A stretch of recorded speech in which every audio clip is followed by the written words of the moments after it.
आइए शुरू करते हैं। भारतीय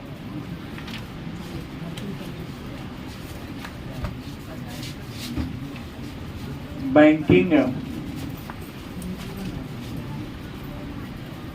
प्रणाली में सुधार। भारत की बैंकिंग प्रणाली में सुधार की बात हो रही है तो आपको बता दें कि भारत में बैंकिंग का इतिहास ज्यादा पुराना नहीं है, नया ही है। ब्रिटिश ईस्ट इंडिया कंपनी के शासन काल में ही भारत बैंकिंग क्षेत्र में क्या होता है, प्रवेश होता है। और जब इंडिया बैंकिंग क्षेत्र में प्रवेश किया तो प्रारंभिक दौर में बैंक महाजनों और साहूकारों के चंगुल में जकड़ा हुआ था। अंग्रेजों का जब काल आया तो जो इंडिया में बैंक थे उस बैंक पर पूर्णतः अंग्रेजों का दबदबा कायम था। 15 अगस्त 1947 ईस्वी को हमारा देश भारत आजाद होता है और आजादी के बाद सबसे पहले जिस बैंक का राष्ट्रीयकरण किया गया उस बैंक का नाम था आरबीआई। 1 जनवरी 1949 ईस्वी को यंग हिल्टन आयोग के सिफारिश के आधार पर आरबीआई का राष्ट्रीयकरण किया गया था। आरबीआई के राष्ट्रीयकरण के बाद 1956 ईस्वी में 55 ईस्वी में एक और बैंक का राष्ट्रीयकरण किया गया, उसमें का नाम था एसबीआई। हालांकि उसका नाम उस समय एसबीआई नहीं था, इंपीरियल बैंक ऑफ इंडिया। 1955 में उसका नाम स्टेट बैंक कर दिया गया। सब आरबीआई को छोड़कर आजादी के बाद जो भी बैंक था वह प्राइवेट ही था। भारत के आम जनता के साथ ये बैंक बड़ा ही धोखाधड़ी किया करते थे। जनता को उनके जरूरतों के अनुसार किसी प्रकार का सुविधा नहीं दे पाते थे। इंदिरा गांधी जब सत्ता में आई तो बैंकों पर सामाजिक नियंत्रण स्थापित करने के उद्देश्य से 1969 ईस्वी में क्या किया था, बैंकों पर सामाजिक नियंत्रण स्थापित करने के उद्देश्य का अधिनियम लाया था। और उसी अधिनियम के तहत 1969 ईस्वी में जिस बैंक की पूंजी 50 करोड़ थी, कितना, जिस बैंक की पूंजी कितनी थी, 50 करोड़ थी, उन सारे बैंकों का राष्ट्रीयकरण कर दिया गया। और मैं आपको बता दूं 1969 में इंदिरा गांधी की सरकार ने 14 बैंकों का क्या किया था, राष्ट्रीयकरण किया था। किन बैंकों की, तो जिनकी पूंजी। पुनः आगे चलकर इंदिरा गांधी की सरकार ने, इंदिरा गांधी ने ही 1980 ईस्वी में 6 बैंकों का राष्ट्रीयकरण किया। इन 6 बैंकों की पूंजी थी 200 करोड़। 1969 में उस बैंकों का राष्ट्रीयकरण किया गया, प्राइवेट बैंक जो सरकारी किया गया, जिनकी पूंजी थी 50 करोड़। लेकिन देखिए मात्र डिफरेंस हुआ 11 वर्षों का। 11 वर्षों के बाद 6 और बैंकों का राष्ट्रीयकरण किया गया, जिनकी पूंजी कितनी थी, 200 करोड़। उद्देश्य क्या था, बैंकों पर सामाजिक नियंत्रण क्या करना, स्थापित करना, सामाजिक नियंत्रण क्या करना था, लाना था। तो प्रारंभ में राष्ट्रीयकृत बैंकों की संख्या 20 थी, आरबीआई को छोड़कर 1420। बाद में बैंकों का विलय की प्रक्रिया शुरू हुआ तो 19, लेकिन वर्तमान समय में राष्ट्रीयकृत बैंकों की संख्या, आरबीआई को छोड़कर राष्ट्रीयकृत बैंकों की संख्या कितनी रह गई है, 12 रह गई। तो भारत में बैंकिंग व्यवस्था की शुरुआत तो हुई बड़ी जोर शोर के साथ, लेकिन बैंकिंग व्यवस्था में अनेक सारी कमियां देखने को मिली। जब बैंक ग्राहक से जमा लेती है तो उस समय किसी प्रकार की परेशानी नहीं होती थी, लंबे चौड़ा वादा कर देता है। लेकिन जब आप बैंक से कुछ ही करने जाते हैं तो बहुत प्रकार के एग्रीमेंट वादा पूरा करवाती है।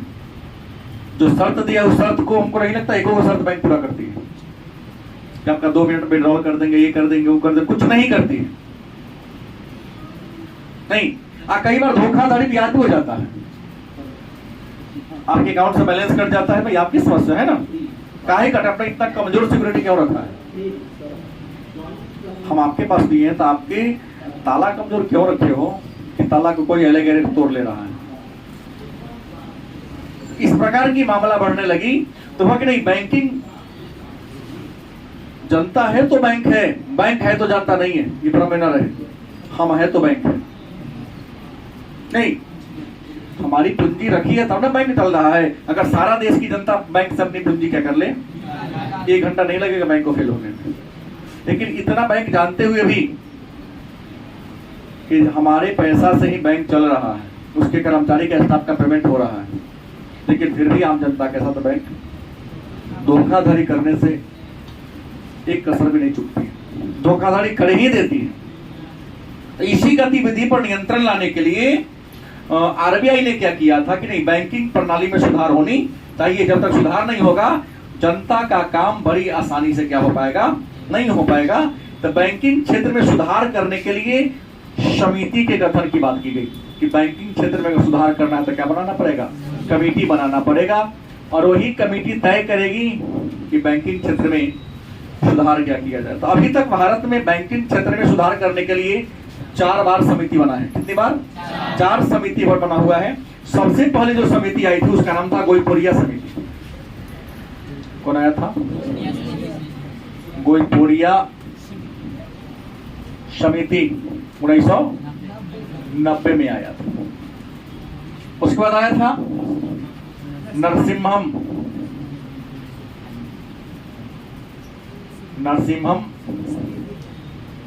समिति प्रथम 1991। उसके बाद नरसिंहम समिति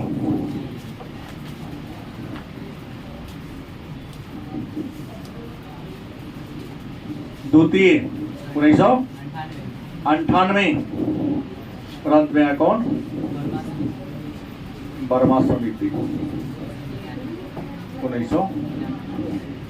तो बैंकिंग क्षेत्र में सुधार करने के लिए भारत की जो बैंकिंग प्रणाली है, उस बैंकिंग प्रणाली में सुधार करने के लिए अभी तक कितनी बार समिति बनी है? प्रश्न है तो बैंकिंग क्षेत्र में सुधार करने के लिए ये जो समिति बनी, इस समिति का लक्ष्य क्या था, उद्देश्य क्या था, काहे यह समिति बना? तो इस समिति को बनाने का लक्ष्य की बात करें तो पहला लक्ष्य कि बैंकिंग व्यवस्था को सुचारू रूप से चलाना। पहला क्या है? बैंकिंग व्यवस्था को सुचारू रूप से चलाना। बैंकिंग व्यवस्था में जो दोष है, जो कमी है, उस कमी को क्या करना, दूर करना।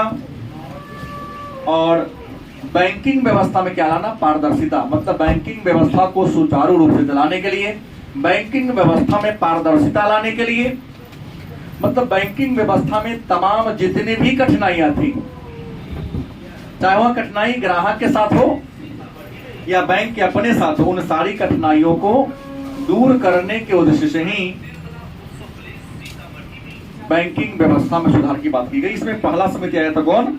गोईपोरिया समिति। अब प्रश्न है कि तो गोईपोरिया समिति गठन काहे हुआ था? तो गोईपोरिया समिति गठन ग्राहक सेवा में सुधार करने के लिए, ग्राहक सेवा में सुधार है। तो ग्राहक, बैंक का ग्राहक कौन होता है? आम जनता होता है। तो बैंकिंग सेवा में सुधार करने के लिए आरबीआई ने क्या किया था? एसबीआई के अध्यक्ष थे श्री एमएन गोईपोरिया। कौन थे? एमएन गोईपोरिया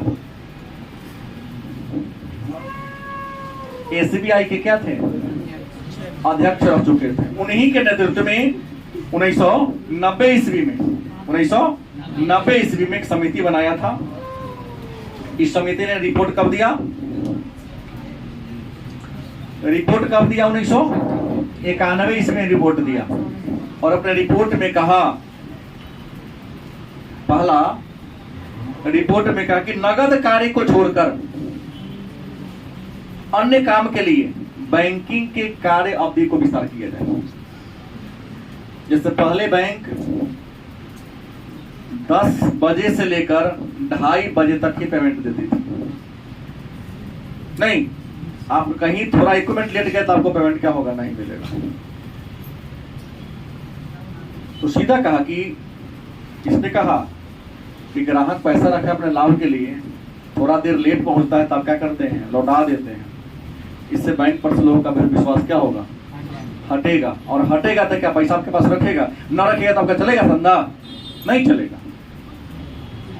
तो अधिक से अधिक काउंटर बढ़ा दो भाई। तो पैसा देने का समय तो 2:30 बजे रहे, लेकिन स्टाफ जो 2:30 बजे के बाद काम हाथ गोड़ झाड़ लेता चल देता, अगर नहीं विस्तार कर दो, ताकि जो छोटा मोटा जो काम बाद में होने वाला उसको बाद में करे। पहले ग्राहक अगर पहुंचता तो उसको जमा को स्वीकार करे और उसको पेमेंट को, एक नहीं 2 काउंटर खोले, 3 काउंटर खोले, ताकि भीड़ न रहे। देखिए जाके, अब देखिएगा कई बार 7 बजे रात तक कर्मचारी बैठकर काम धंधा को देखते रहते हैं। उस दिन का काम फिक्स है, उस दिन करके ही लौटता है, चाहे 10 रात क्यों न बजे। मेन गेट बंद कर देगा, अंदर काम करता रहेगा। मैं तो कई बार देखा हूं। दूसरा कहा, बैंक के काउंटर खोलने के लिए पहले होता क्या था कि मैनेजर साहब आते थे, अपने पास मेन गेट की चाबी लेके आते, तब तक ग्राहक का लाइन लगा हुआ है, रोड में खड़ा है। अरे भाई तुम्हारा मालिक है वो, गरीब है तो क्या हुआ, पैसा रखा है तो मालिक ना होगा। स्पष्ट कर दिया, ग्राहक को ऐसा दिक्कत नहीं होना चाहिए कि मैनेजर साहब की गाड़ी अगर फंस गया तो ग्राहक 2 घंटा रोडे पर खड़ा रहेगा। नहीं, एक अलग स्टाफ की बहाली किया जाए। अंदर वाला काउंटर नहीं खोलेगा, मेन काउंटर खोल के कम से कम प्रतीक्षालय में तो ग्राहक को बैठाएगा।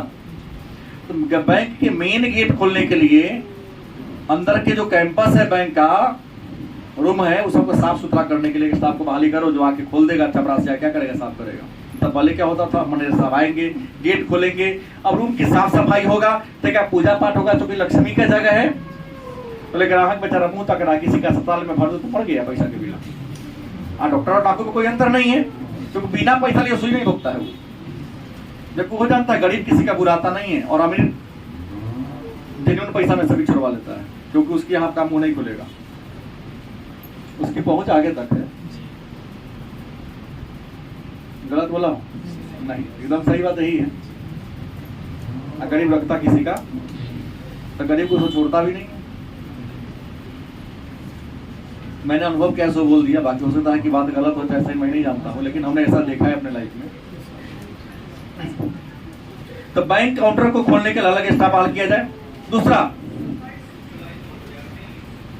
कि बैंक को अधिकार दिया जाए कि आम जनता के लिए शेयर का खरीद बिक्री कर सके, ताकि दलाल से खरीदेगा तो विश्वास कम रहता है, बैंक के माध्यम से खरीदेगा तो ठीक ठाक रहेगा।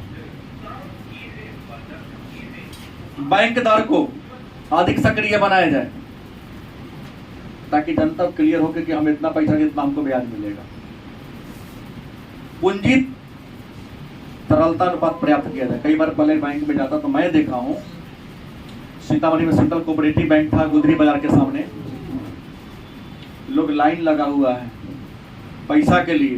हो मैनेजर साहब, कई लोग हो मालिक, अरे यार तू मालिक कथी के हो, गरीब आदमी है, न दबे पैसा, काल हो ना मिल रही तो रुका ना, बैंक में पैसा आता तब नहीं। याद है, पहचान वाले अंकल जी थे, उनकी शादी होने वाली थी। हम सीतामढ़ी डेरा में बैठे तो आया, फोन किया, अरे चल थोड़ा बैंक में चलना है। हम कहे तो मैं पढ़ रहा हूँ, तो चलो 10 मिनट में, थोड़ा पैसा ज़्यादा है, फ्रेंडली की गाड़ी पर तो बैठ जाना। ठीक है चलिए चलते हैं, क्या दिक्कत है।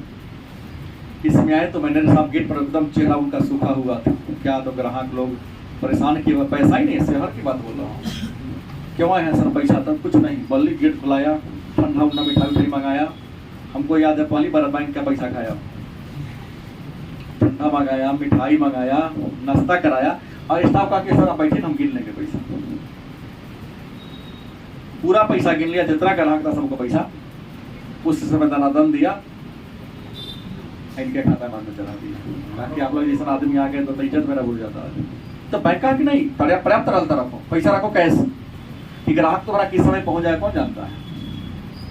ग्राहक रखा है मतलब सुविधा के लिए रखा है, तो 4 दिन से आपका चक्कर काट रहा है। आज भी कई गाँव में ऐसा ब्रांच है जहाँ अकाउंट में पैसे नहीं रहता बैंक के, छोटा ब्रांच में ग्राहक परेशान हो क्या जाता है, हमारा बउआ भेजलक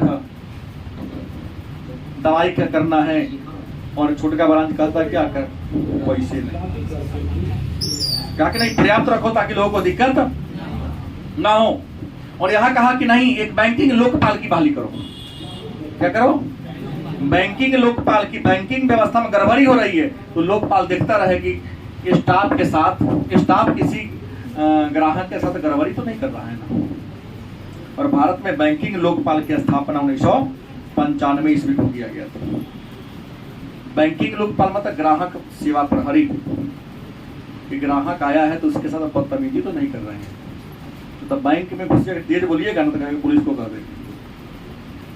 लोग डर से नहीं बोलता है, कहते लूटने के लिए आया था। कहने प्रहरी रखो, कैमरा लगाओ कि तुम्हारे साथ पैसे बात कर रहा है, कि तुम बदतमीजी किए कि वह बदतमीजी तुमने किया। अच्छा बात कहा था। हालांकि सुधार कुछ हुई। इसके अलावा इसने कहा था, मान लिया कि मैं दिल्ली काम कर रहा हूं तो बाहरी बैंक दूसरे बैंक के चेक को भी इस बैंक में जमा करने की सुविधा दिया जाए। नियम कहा, अच्छा बात है, पहले बैंक नहीं लेता था। अच्छा सेंट्रल बैंक का चेक है ना, जाइए सेंट्रल बैंक में जाइएगा। इसने कहा कि नहीं, हम तुम्हारे ग्राहक है ना, हमारा खाता स्टेट बैंक में है, किसी ने हमको सेंट्रल बैंक का दे दिया तो आपको बाजार के लाइन क्लियरेंस कराना आपका राइट है। कहा कि ऐसा दिया जाए कम से कम 5,000 तक। अगला बात कहा कि जमा पर कर लाभ दिया जाए, कि आपके अकाउंट में मेरा पैसा रखा हुआ है और जब इनकम टैक्स भरने जा रहे हैं तो वहां शो करके हमको इनकम टैक्स के दायरे में लिया जाता है। तो कहा कि नहीं, हमको लाभ दिया जाए। पैसा का मैं यूज तो नहीं किया हूं ना, तुम्हारे खाता में था तो सरकार यूज किया है ना उसका, तो हमको टैक्स का लाभ दिया जाए। और स्टाफ या अन्य जो पदाधिकारी है जब जाए आपके शाखा में तो उससे कुशल से अच्छा से बात किया जाए। तो कई बार नहीं अच्छा से बतियाता है, अच्छा से बात करो तब लोगों का बैंक के प्रति क्या हो कि विश्वास बढ़ेगी। और कहा कि जनता का काम जल्दी हो इसलिए बैंकों का कंप्यूटरीकरण किया जाए, क्योंकि कंप्यूटर जल्दी काम कर लेगा। इंसान को लेजर लाएगा, पन्ना पलटेगा, पन्ना संख्या इतना में इनका नंबर खाता है, ये किया जाए। हालांकि इनके कहने पर बहुत सारा सुधार हुआ। फिर आया नरसिंहम समिति के नाम से 2 बार गठन हुआ था। नरसिंहम कौन थे तो आपको बता दें, आरबीआई के गवर्नर थे। एम नरसिंहम कौन थे? आरबीआई के गवर्नर थे। इन्हीं के देखरेख में पहली बार 14 अगस्त 1991 ईस्वी को, 14 अगस्त कितने मेंबर था इसमें? 9 गो मेंबर था, गठन किया गया।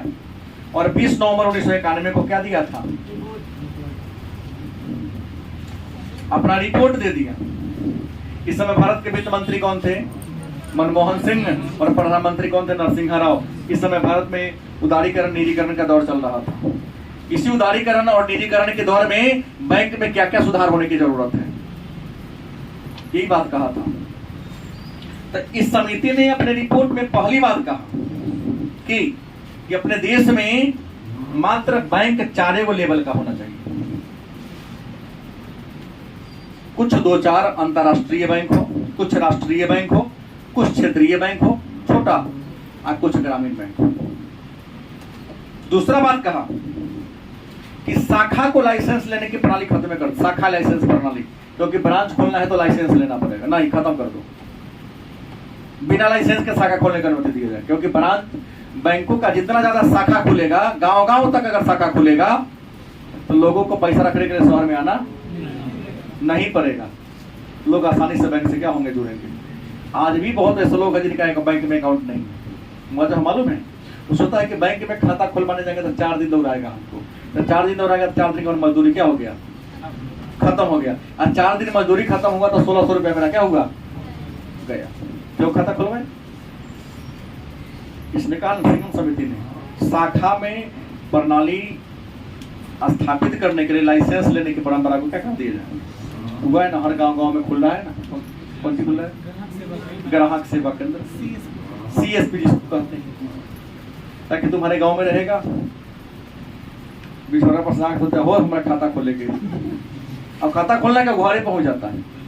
खाता खोलने वाला क्या होता है, घरे पहुंच जाता है, क्योंकि उसको कमीशन मिलता है। हर एक खाता खोलने पर 2 या 4 रुपया क्या मिलता है, जितना नया खाता खोलेगा उसको पैसा मिलेगा। पेमेंट करेगा उसके नाम पर उसको कमीशन मिलेगा, जमा करेगा उस नाम पर कमीशन मिलेगा, नहीं मिलता है। तीसरा बात कहा कि एसएलआर को हटा दिया जाए। हमने पढ़ाया सीआरआर एसएलआर सब पढ़ाया कि हर बैंक अपने कुल पूंजी का जितना पैसा नगद के रूप में हमेशा रखते उसको कहते हैं एसएलआर। अरे दिखाया गया ना एसएलआर 40% था पहले, नहीं घटाइए, अभी तो 18% तक आके रुका हुआ है। क्योंकि बैंक को स्टॉक में रखिए ज्यादा पैसा तो ब्याज दे ही नहीं पाएगा लोगों को, स्टॉक में कम रखो लोगों को दो बेसी, तब लोगों का विकास होगा। उसके बाद ब्याज दर को नियमन किया जाए, कम से कम ब्याज दर लो, क्योंकि ब्याज दर ज्यादा रहेगा तो लोग लेने करेगा कर्जा, नहीं लेगा तो लोग का विकास करना होगा। ब्याज दर कम रहेगा तो लोग बैंक के पास जाकर कर्जा लेने, और बैंक से कर्जा लेंगे तो लोग का विकास होगा, लोग का विकास होगा तो क्या होगा, देश का विकास होगा। अगला बात कहा कि अलग अलग बैंक को अपना स्टाफ बहाली करने के लिए अलग अलग वैकेंसी निकाला जाए। पहले एक के साथ होता, अभी हालांकि वर्तमान में हो गया है, हाँ अलग बोर्ड बन गया, कि नहीं अलग अलग बैंक अपना तरीका से स्टाफ की बहाली कर सकता है। एक और बात कहा कि बैंकों पर नियंत्रण करने के लिए जो मंत्रालय बना उसको हटा दिया जाए, क्योंकि बैंकों का नीतिकरण हो गया तो बैंक का विकास नहीं होगा। बैंक केवल आरबीआई के नियंत्रण में काम करें, किसी नेता के नियंत्रण में काम। कितना सारा सिफारिश किया था। और एक और बात कहा था कि बैंक कर्मचारियों के हित के लिए बात सोचिए कि इसमें कुछ सुधार हो सकता है कि नहीं, क्योंकि बैंक कर्मचारी, बैंक का ड्यूटी ऐसा ड्यूटी है जहां सबसे कम छुट्टी हो, सबसे कम छुट्टी अगर किसी नौकरी में है तो वह बैंक और सेना, तो सेना में हालांकि उससे ज्यादा है, बैंक में सबसे कम छुट्टी है। तो उसके लिए कुछ सोचिए। पेंशन भी वहां नहीं है, हाँ अब तो खत्म हो गया पूरा में। गोईपुरिया समिति कर लिया। अब आया दूसरी बार नरसिंहम समिति। प्रथम नरसिंहम समिति ने जो रिपोर्ट में कहा था उसमें सुधार हो रहा है या नहीं हो रहा है। प्रथम नरसिंहम समिति ने अपने रिपोर्ट में जो बात कहा उस रिपोर्ट को सरकार ने लागू किया या नहीं लागू किया, इसी बात की जांच पड़ताल करने के लिए 1998 ईस्वी में उसी एम नरसिंहम की अध्यक्षता में दूसरी बार समिति का गठन किया गया। जब यहाँ तक सुधार किया, कहा कि नहीं 3-4 नहीं, मात्र 3 लेवल का बैंक होना चाहिए। एक कुछ अंतरराष्ट्रीय, दूसरा राष्ट्रीय और तीसरा क्षेत्रीय ग्रामीण बैंक को खत्म कर दिया जाए, क्षेत्रीय ग्रामीण बैंक खत्म कर दिया जाए। और भारत में क्षेत्रीय ग्रामीण है ना, वैशाली क्षेत्रीय ग्रामीण बैंक, उत्तर बिहार ग्रामीण बैंक, ऐसे बैंकों की संख्या 196 थी। हालांकि कई को बंद हो गया, अब 150 से भी नीचे आ गया। अब कह दिया कि ऐसा ब्रांच बैंक खोला ही नहीं जाए कि जहां ग्राहक जाए तो पैसा निकालने के लिए मुंह देते हैं, ब्रांच में पैसे नहीं आता, वैसे बैंक को खोलने की बंद कर दिया जाए। उसके बाद कहा कि बैंकों का बहुत तेज गति से कंप्यूटराइज कर दिया जाए, क्योंकि बैंक में कंप्यूटर ज्यादा होगा तो ग्राहक का क्या होगा, डेवलपमेंट होगा। बैंकों को राजनीति से क्या रखा जाए, दूर रखा जाए। और एक बात कह दिया इसी समिति में कि बैंक कर्मचारी को VRS लेने की सुविधा मिलना चाहिए, कि बैंक का कंप्यूटराइज कर दो, सब काम कंप्यूटर करे। और बैंक को क्या दे दो, VRS वॉलंटरी रिटायरमेंट स्कीम। कर्मचारी बैंक में ज्यादा है और 10-12 साल काम कर लिया है और उसका नौकरी अगर मान लो 30 साल बचा हुआ है, तो 30 साल में अगर मान लिया कि उसको मिलने वाला है 50 लाख रुपया, कितना 50 लाख मिलने वाला है, तो VRS में होता है कि 50 लाख का 75% पैसा होगा नहीं, उसको दे दो नौकरी से। ऐसे बहुत लोग लिए, आर्मी में भी सिस्टम है, लेकिन है शर्त कि इतना साल काम करने के, कि नौकरी करते करते थक गए हैं तो सरकार कंप्यूटर ला रही है, सिस्टम हो गया है। वॉलंटरी रिटायरमेंट स्कीम मतलब आप निश्चित वर्षों तक सेवा सरकार को दे दिए हैं, बैंक को दे दिए हैं। अब बैंक से अगर चाहते हैं कि हट जाए तो जितना दिन आपका नौकरी बचा हुआ है तो सरकार क्या करेगी, उतना दिन का महीना आपको क्या कर लेगी, जोड़ लेके उसका 75% पूरा एक बार पैसा आपको देकर बैंक से मुक्त हो सकते हैं।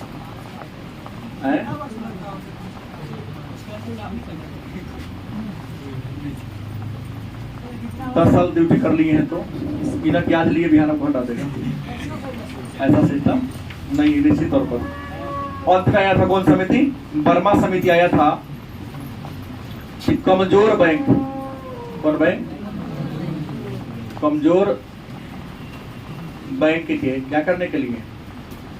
पुनर्जीवन के लिए। माने जो बैंक क्या हो चुका है? कमजोर हो चुका है, इतना कमजोर हो गया है कि वह मरने के कगार पर पहुंच गया है। इस मरने के कगार पर चल गए बैंकों को ठीक करने के लिए आरबीआई ने एसएम वर्मा की अध्यक्षता में एक समिति बनाई थी, उसी को हम वर्मा समिति के नाम से। इसी ने कहा था कि जो बैंक कमजोर हो रहा है, मरणासन की अवस्था में पहुंच गया है, अगर उसको ठीक करना है तो बैंकों को क्या किया जाए? विलय करने की बात कर दी। क्या किया जाए? हुआ है ना, पहले 20 को था, फिर 19 को आपका रह गया है 12। स्थिति खराब थी, इलाहाबाद बैंक का तुमने इंडियन बैंक में मिला दिया है। जो कमजोर हो रहा है उसको ठीक करना है तो बड़े बैंक में क्या कर दो? विलय कर दो, क्योंकि बड़ा पूंजी वाला है, उसको तो कहते हैं घाटा होगा तो फर्क पड़ने वाला नहीं है। छोटका छोटका बैंक बड़का बड़का उद्योगपति के कर्जा दे दिया है, उद्योगपति भाग गया होकर पैसा चला गया एनपीए में चला गया, पैसा कभी लौट के आने वाला तो बैंक बर्बाद हो जाएगा ना। क्योंकि बैंक को विलय कर दो, सब ठीक हो जाएगा। ठीक है।